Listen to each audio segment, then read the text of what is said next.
And I do want to point out some hypocrisy about this hearing with the chairman, and it's not trying to get, it's bothering to me because, Mr. Chairman, you yourself have been very successful. Rightfully so. Glad you have been. You've been in office for 28 years. Why is it that he's corrupt and you're not? Why is it that all CEOs are corrupt because they're wealthy, and yet our chairman, who is wealthy, and I'm glad you are. I'm record here. You've made more misstatements in a shorter period of time than I have ever heard. If you love watching career politicians get hit with a massive dose of their own medicine, you are going to love this historic showdown. Republican Senator Markwayne Mullin stepped up to the microphone and completely dismantled the absolute hypocrisy of health, education, labor, and pensions committee chairman Bernie Sanders. That because it sounds like something to do. I hope you do. I'll defer to Senator Markwayne Mullin. Well, thank you. And considering the chairman doesn't want to hear any of that information because I believe he's pretty biased in his opinion already, Mr. Schultz, I'll give you an opportunity to finish that if you'll do it quickly. Thank you very much. So, as you might imagine, we're very curious to understand what happened in Buffalo.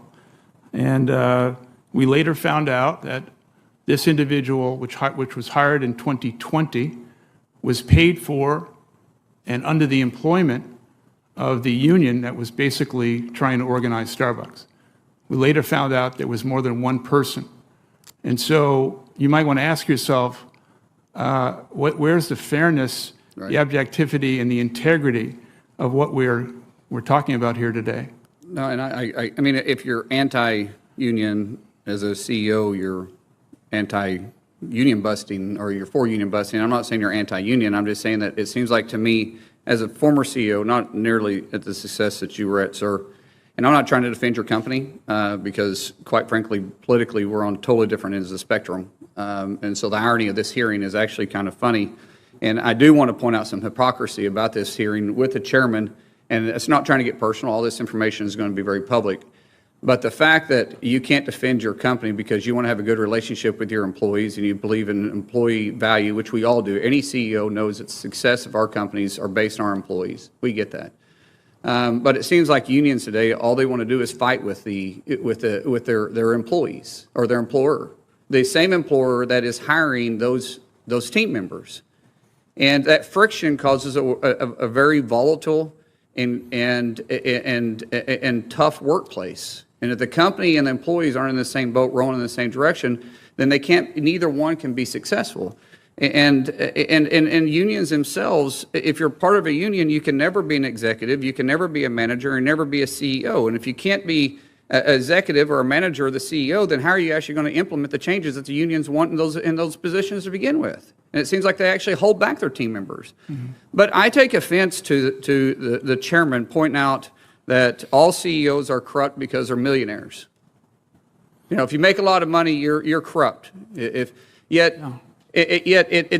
bothering to me because, Mr. Chairman, you yourself have been very successful. Rightfully so. Glad you have been. You've been in office for 28 years, and you and your wife have immersed a wealth of over $8 million.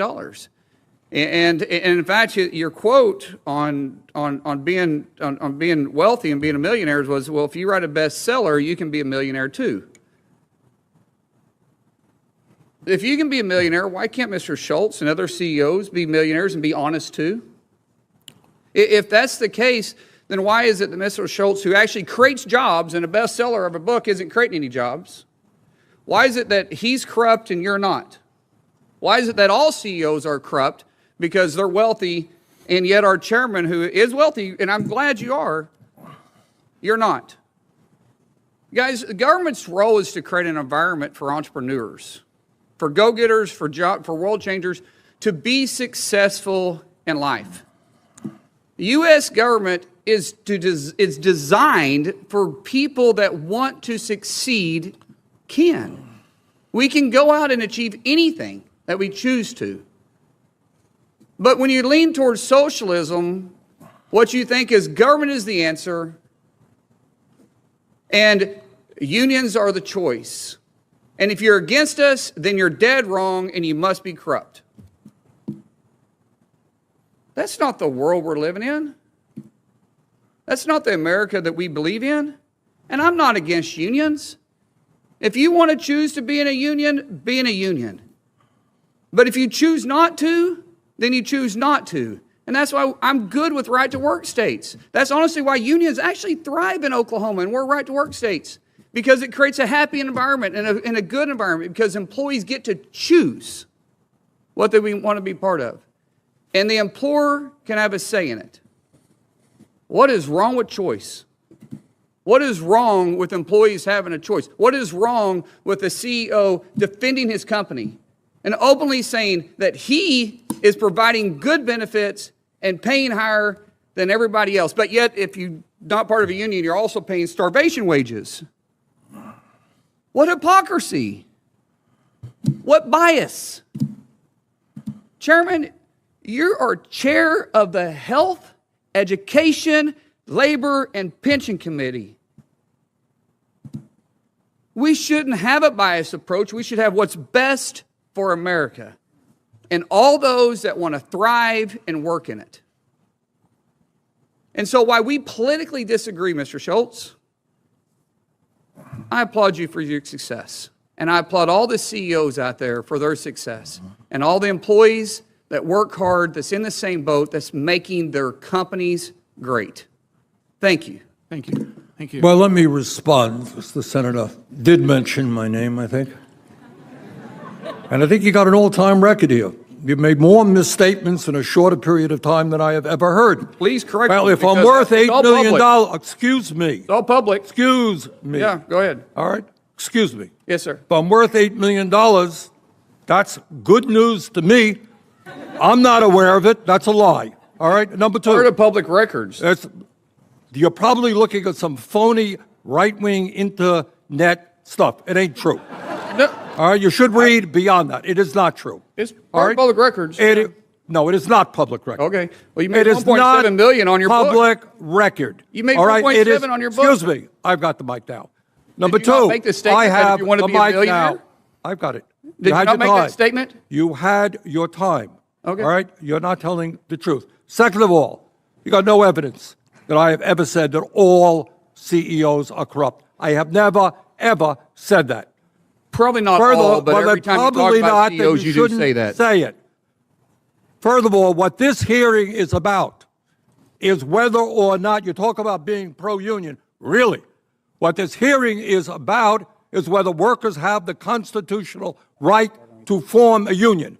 The evidence is overwhelming, not from me, but from the National Labor Relations Board, is that time after time after time, despite what Mr. Schultz is saying, Starbucks has broken the law and has prevented workers from joining unions to collectively bargain for decent wages and benefits. Sanders dead in the eye and refused to play along with his anti-capitalist circus. He boldly dropped a truth bomb regarding the glaring elephant in the room that the mainstream media always protects. Mr. Chairman, you yourself have been very successful, rightfully so. Glad you have been. You've been in office for 28 years, and you and your wife have amassed a wealth of over $8 million.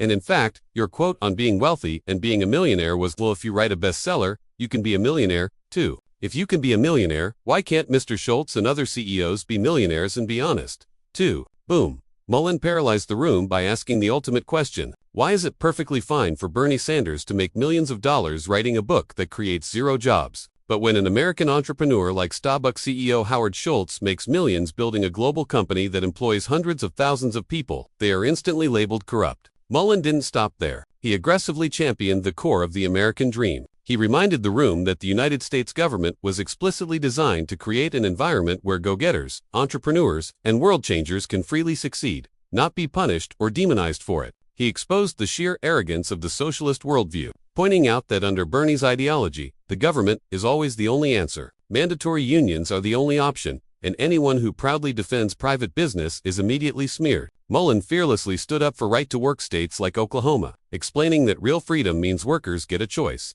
whether they want to hand over their hard-earned paychecks to labor union bosses or not. Faced with Mullin's cold, hard facts, Bernie Sanders went into a complete and total panic. He aggressively interrupted Mullin, desperately shouting over the microphone and trying to claim that his multi-million-dollar net worth was just phony, right-wing internet stuff. But the American people are wide awake. We know Bernie went to Washington as a middle-class socialist and became a wealthy elite with multiple homes, all while demanding everyday citizens pay higher taxes. Senator Markwayne Mullin delivered an absolute masterclass in defending the free market, proving you cannot spend 3 decades in Washington getting rich while demonizing the exact business owners who keep this country running. If you loved watching Markwayne Mullin confidently stand up for American exceptionalism and completely humiliate Bernie Sanders to his face, smash that subscribe button right now. Drop a like on this video, share it everywhere, and let me know in the comments below your favorite part of this epic roast. Keep fighting for the truth, and I'll see you in the next